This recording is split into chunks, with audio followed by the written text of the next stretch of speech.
Spread thin is an understatement. I have a couple of us down south, I have a couple of us here, and we are about to head to another project right now. This is the time that gets very busy. There are so many active projects and so much going on that I can't keep up. I have to move these sheets.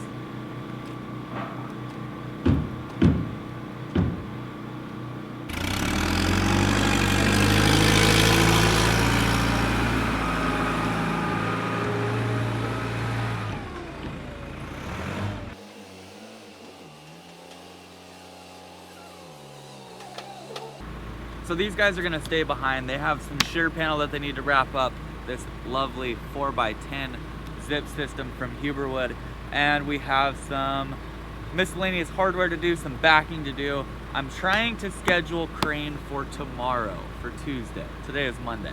Great Monday. Trying to schedule the crane for Tuesday. If all goes well, we'll be here rolling the roof tomorrow, and we will have a lot of fun. They're gonna take care of this, wrap this stuff up here. We are gonna go to another project, something that you guys haven't seen before. Check that place out, snap it out, get an idea of what's gonna happen, because that is where we are going next. Let's drop their sheets.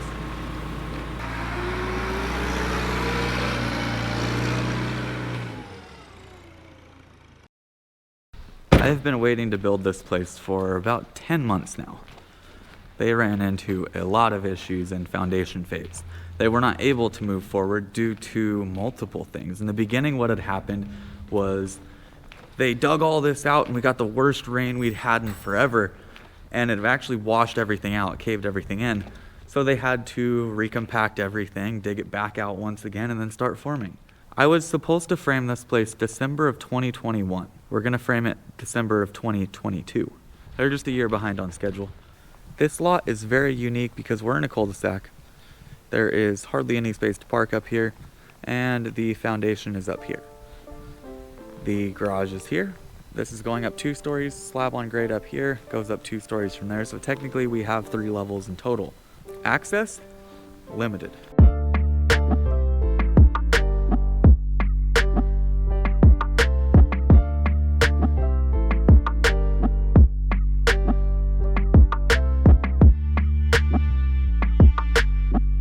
The first thing we do when we get out here, eyeball every bit of concrete possible. You can see any of these walls, if they have a big bow in them, if they are dipping at all that stuff needs to be corrected. We have a little bit out in the garage that I'm gonna show you guys. We will have to correct it. It is gonna be charged at time and material, but for the most part, everything else is looking pretty good. So we'll sight down this line all the way, sight down this one, up and down, make sure there's no bows or crowns. Everything on this one looks pretty good, and that's the same with the majority of these concrete walls. They did a pretty good job on all these. They are, for the most part, really nice, really straight. The garage was a little bit trickier for them to form, so I know that's why they ran into a couple issues there. What we're looking for, though, is anything that we can't plate and frame on. So you can see the variance down here at the bottom. We'll have to chip that away, cup grind a little bit. Another thing that we check for is making sure that everything is as it should be as far as numbers go. That side we're 60 and 5/8. That side we're 61 1/4. When it comes time to framing this, that is off over a 1/2 inch already. We're going to have to adjust our studs up top. That means custom cutting everything. Good thing is, since it is a concrete wall, we were gonna have to custom cut everything already.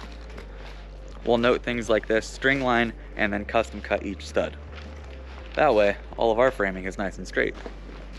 One of the only things that I've seen so far that we are going to have to work on a little bit and correct are these garage walls, because there are a lot of areas where it's cupping really bad. We're gonna have to get out the cup grinder and grind a lot of it down. Stuff like this right here, all this back here, all the way down, and then continued up there. So when we first step on site, we're checking for concrete, we're checking for parallel, and we're checking for elevations. We want to make sure that the concrete is platable. We want to make sure that we are nice and parallel. We squared up that corner over there. Everything seems to work out so far. We'll check the garage and everything once we start building out. And then we want to make sure that all of our elevations are correct. We did have a slight elevation change on this project where the concrete stem walls that wrap this building in here went from 3 inches to 6. My stud number was supposed to be 104 1/4, which is a 9-foot wall, and I'm going to have to adjust all of them down 3 inches to 101 1/4, so the concrete curb that got poured too tall doesn't affect us in framing. If I were to use 104 1/4, what would happen is we'd end up 3 inches too tall. And in areas such as this place we're building right now, if you are over your building height, that can cause major troubles. Overall, check the concrete, check your parallel and square, and check your elevations. Key to success.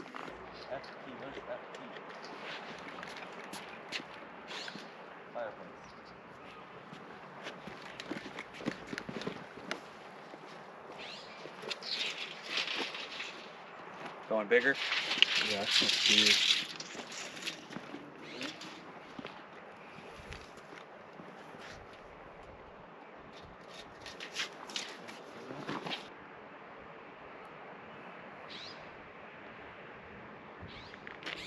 I'll just hook it with your tape. Okay. 1 3 3/4.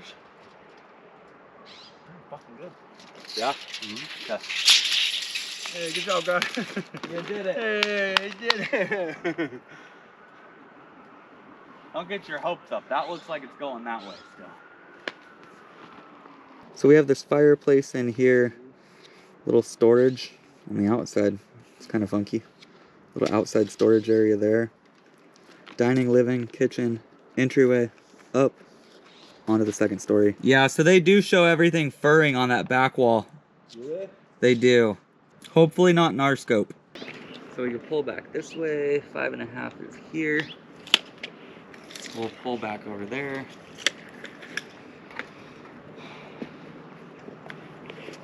Ooh, you already got it, right? Yeah, would you pop me on that? Oh, you're chalked up. You're chalked up. Chalked up. Got your crow's foot back there. Crow's foot, right? Yep. Let's go 5.5 out. Out that way. Should be that back side of wall. Hopefully. There's a weird little jog right there. Is that the weird jog thing? They've got it freaking accounting for the fur out. It's really weird. We'll just snap it clear through and then we know that it's empty in there. Yeah.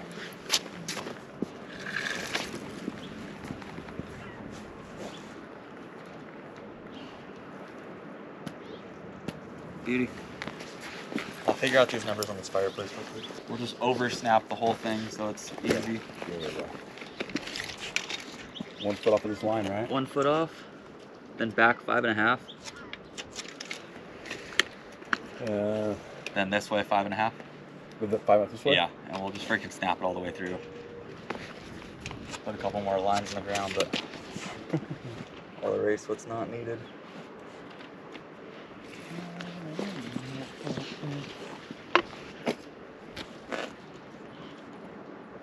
Yep.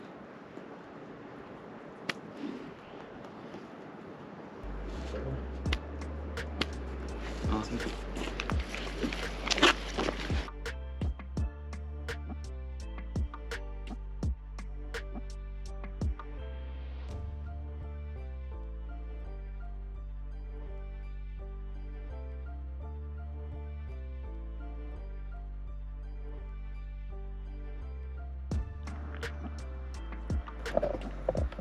So do you guys see these fence panels down here that just got replaced?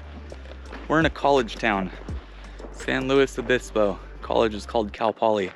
That college is somewhere over here. My pops built the dorm rooms for it many moons ago. College kids get a little rowdy and throw stuff down the hill and watch it go.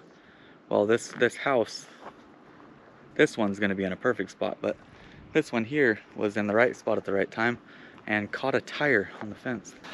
Gotta love college kids. There's not much left we could do here, Jay. We need to get that garage built first. We're gonna build the floor system, sheet it, make a big dance floor, keep everybody safe as well. It's a 12-foot drop. We don't like that. That way, we're building off of a slab and a subfloor, and we'll be good to go.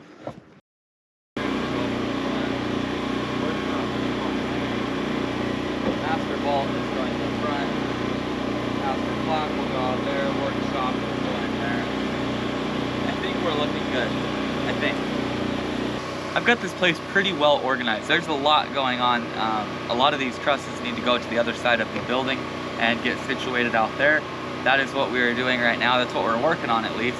The goal is to get everything in position where it needs to be in order for us to basically get the crane here set up once out here, stack this side, set up once over there, stack that side. It's the plan so far. So we're gonna have in total 2 setups and 2 breakdowns, and we'll be good to go. These right here for the master, they go up in the very front corner, that little pop out. These are for the master as well, the flat section. These are the workshop, those go up there. Behind there are the workshop trusses as well. Top up here is the garage. So these go right up in here. Down below here we have the front left bedroom, which is in here.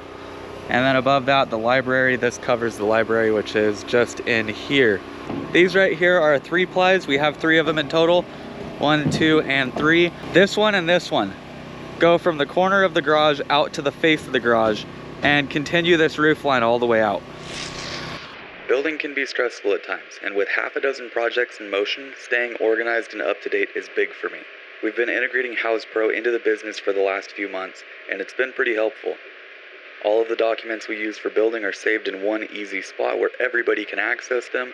So on days like today where I don't have a paper set of truss calcs for laying out these trusses, you'll see me reference my phone a few dozen times. Our whole team has access to every document on the House Pro app, so no matter what, we always have what we need.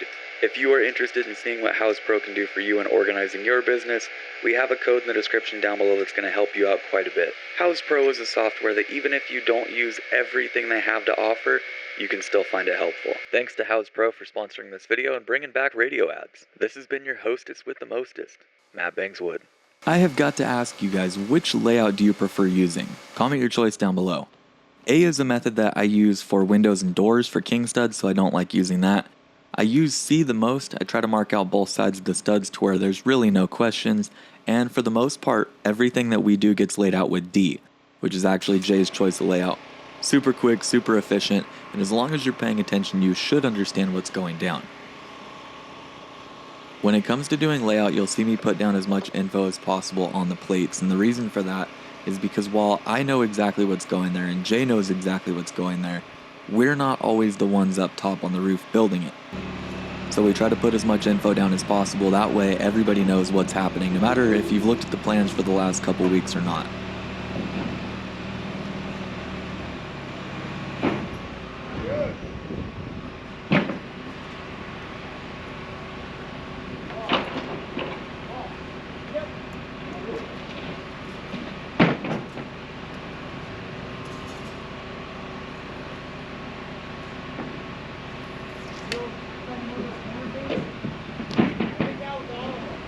So 6 foot's out here.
last little bit of the day. Getting these trusses up here, small little prefab sections, and they go together quickest on the ground.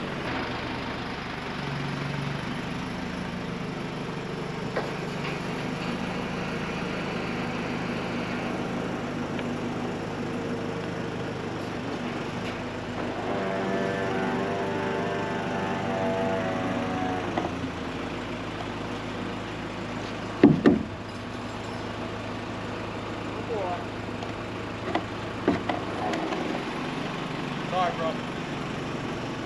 Let's go.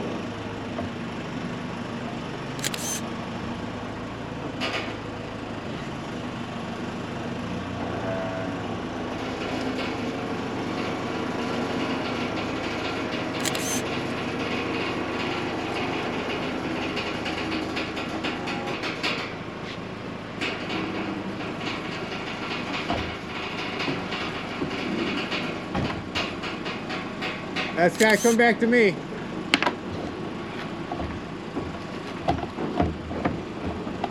got to pull on it, bro. Can you pull on it? I am.